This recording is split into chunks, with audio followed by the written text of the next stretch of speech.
નમસ્કાર વિદ્યાર્થી મિત્રો, આપ સર્વે વિદ્યાર્થી મિત્રોનું સહૃદય હાર્દિક હાર્દિક હાર્દિક સ્વાગત છે આપણી પોતાની YouTube ચેનલ એવી ગુરુ જ્ઞાન શાળાની અંદર.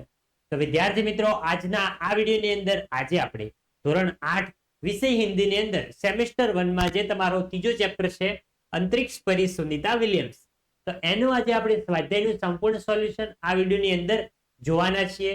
તો તમારે શું કરવાનું છે, વિડીયોને છેલ્લે સુધી પૂરેપૂરો જોવાનો છે, સ્કીપ કર્યા વગર. અને ચેનલ ઉપર નવા હોય તો ચેનલને પણ અચૂકથી સબસ્ક્રાઇબ કરી દેવાની છે, કારણ કે ધોરણ 8 ના તમામ વિડીયો અમારી ચેનલ ઉપર તમને જોવા મળી જશે. ઇવન મોસ્ટ એમપી પ્રશ્નપત્રો, મોસ્ટ એમપી પ્રશ્નો, બધું જ તમને મટીરિયલ અમારી ચેનલ પર તમને જોવા મળી જશે. માટે તમારે હમણાં જ સબસ્ક્રાઇબ કરી લેવાની છે. તો જોઈએ સૌપ્રથમ આપણો અભ્યાસ. पहलो कि सुनीता को पूरे विश्व की बेटी क्यों कहा गया है?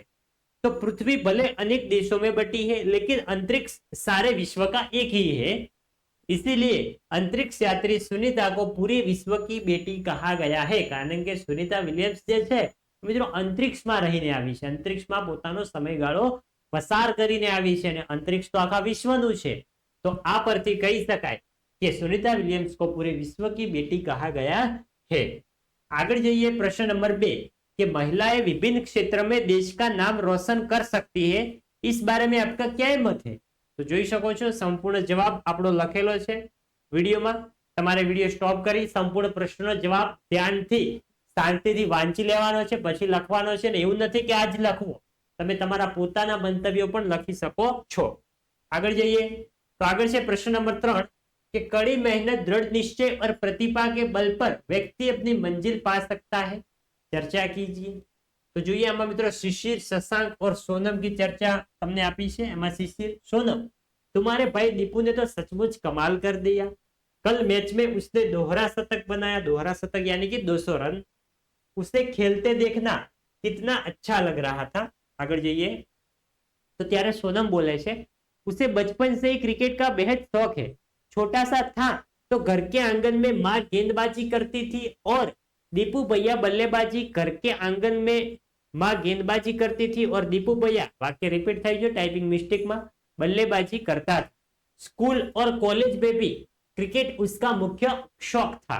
शशांक ત્યારે બોલે છે हाँ, अब उसका अभ्यास सचमुच रंग लाया, यानी कि उसकी मेहनत रंग लाई.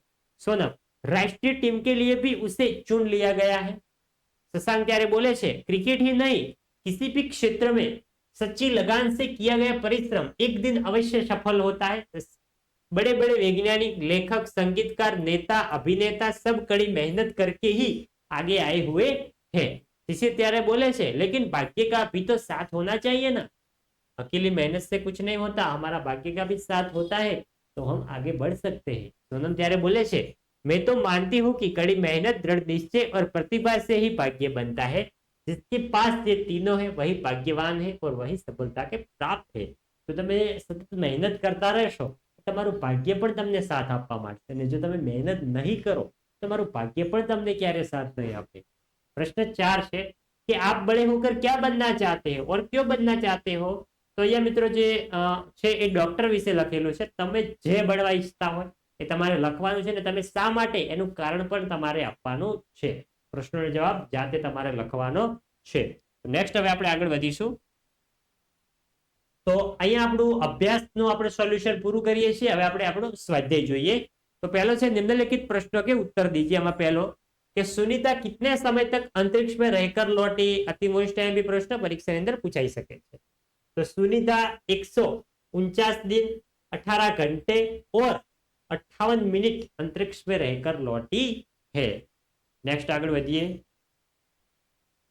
आगे से बीजो के सुनीता ने अंतरिक्ष में कितने प्रकार के रिकॉर्ड बनाए हैं. तो सुनीता ने अप्रैल 2007 में अंतरिक्ष के बोस्टन मैराथन में भाग लिया. इसमें 4 घंटे 24 मिनट में 42 किलोमीटर का सफर तय करके प्रथम स्थान पर रही थी. सुनीता ने सेनोन ल्यूसिफ नामक अंतरिक्ष यात्री 188 दिन और 4 घंटे अंतरिक्ष में रहा था. सुनीता ने अंतरिक्ष में उससे 6 दिन 14 घंटे रहकर ल्यूसिफ का रिकॉर्ड तोड़ दिया था. इस प्रकार 29 घंटे 17 मिनट तक स्पेस वॉक करके उसने नया रिकॉर्ड बनाया। इस तरह इन्होंने अनेक प्रकार के रिकॉर्ड बनाए हैं। नेक्स्ट आगे बढ़िए। आगे से बीजो कि अंतरिक्ष पर सुनीता विलियम्स के अलावा हमारे देश के अंतरिक्ष यात्री कौन कौन है? तो राकेश शर्मा और कल्पना चावला। चौथो है सुनीता विलियम्स के लिए हमें किस बात का गर्व होना चाहिए? तो જોઈ શકો છો એનો સંપૂર્ણ जो दीपक भाई पंड्या उनके पिता है वो गुजरात के रहने वाले थे। એનો પણ સંપૂર્ણ તમને જવાબ આપેલો છે। તમારે વિડિયો સ્ટોપ કરી પ્રશ્ન જવાબ વાંચી લેવાનો છે, પછી લખવાનો છે। नेक्स्ट જોઈએ પાંચમો, સુનિતાને अपने सपने कैसे साकार किए? તો જોઈ શકો છો એનો પણ તમને સંપૂર્ણ વિગતવાર જવાબ આપેલો છે। તમારે વિડિયો સ્ટોપ કરી પહેલા તો સંપૂર્ણ પ્રશ્ન વાંચી લેવાનો છે, એનો જવાબ વાંચી લેવાનો છે, પછી જ તમારા નોટબુક ની અંદર તમારે લખવાનો છે। બેઠે બેઠું कॉपी पेस्ट જોઈ જોઈને કરવાનું નથી। છઠ્ઠો છે अंतरिक्ष यात्रा में किस प्रकार की मुश्किलियां आती है? तो આપણે કોઈ अंतरिक्ष यात्रा માં તો ગયેલા નથી, આપણને અનુભવ નથી, તો આપણે જોઈએ તો अंतरिक्ष यात्रा में स्पेस शटल में रहना आसान नहीं है। वहां खाने से लेकर नहाने तक की सभी क्रियाएं में मुश्किलियां आती है। आगे જોઈએ।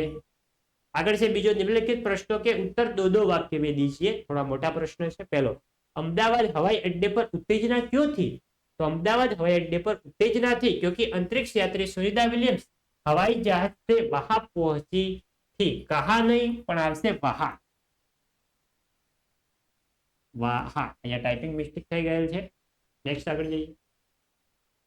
આગળ છે બીજો, हमें नारी का सम्मान क्यों करना चाहिए? तो आज महिलाएं हर एक क्षेत्र में है, उनमें ऊंचे ऊंचे पद पर आसीन होने की योग्यता है, इसीलिए हमें दरेक नारी का सम्मान करना चाहिए, हर एक नारी का। तीजो, सुनीता पंड्या सुनीता विलियम्स कैसे बनी? तो माइकल विलियम्स सुनीता पंड्या के खास मित्र थे। सुनीता उससे शादी करने के कारण पंड्या से सुनीता विलियम्स बनी। सुनीता पंड्या से सुनीता विलियम्स बनी क्योंकि उसने जिस इंसान से शादी की थी उसका सरनेम विलियम्स था। नेक्स्ट आगे जाइए। आगे से चौथो, कल्पना चावला हमारी कल्पना बनकर कैसे रह गई? तो कल्पना चावला अंतरिक्ष से लौटते समय एक दुर्घटना में चल बसी, इस तरह वे हमारी कल्पना बनकर रह गई थी। आगे જોઈએ। આગળ છે ત્રીજો કે નિમ્નલિખિત પાત્રો का परिचय दीजिए। તમને તમારી સ્વાધ્યાય પોથીની અંદર ફોટા પણ આપેલા છે, નામ પણ આપેલા છે। તમને પરીક્ષા અંદર ફોટા જો ફોટો આપેલો હોય અને લખેલું હોય કે આમના વિશે માહિતી આપો તો તમને યાદ રહેવું જોઈએ। તો પહેલો ફોટો છે ઇન્દિરા ગાંધીનો। તો ઇન્દિરા ગાંધી વિશે સંપૂર્ણ માહિતી તમને આપેલી છે। એ આપણા ભારત દેશના પ્રથમ મહિલા પ્રધાનમંત્રી હતા। નેક્સ્ટ આગળ જોઈએ તો છે સાનિયા મિર્ઝા। तो भारत की प्रसिद्ध टेनिस खिलाड़ी है। इनके जन्म 14 नवंबर 1981 को मुंबई में हुआ था। वे 6 वर्ष की उम्र में ही टेनिस खेलना शुरू कर दिया था। उनके कोच सीजी के भुप्ती ने प्रशिक्षण दिया। सन 2004 में ये अमेरिका ओपन में ग्रैंड स्लैम और चौथे राउंड तक पहुंचने सफल रही थी। उन्होंने दुबई और हैदराबाद की कई चैंपियनशिप जीती। भारत सरकार ने इन्हें अर्जुन पुरस्कार देकर सम्मानित किया था। नेक्स्ट अब આપણે આગળ વધીશું। આગળ છે ત્રીજો કિરણ બેદી। તો ये મિત્રો એક મહિલા પોલીસ આઈપીએસ ઓફિસર થી, જોઈ શકો છો તમે। એમનો પણ સંપૂર્ણ તમને માહિતી આપેલી છે।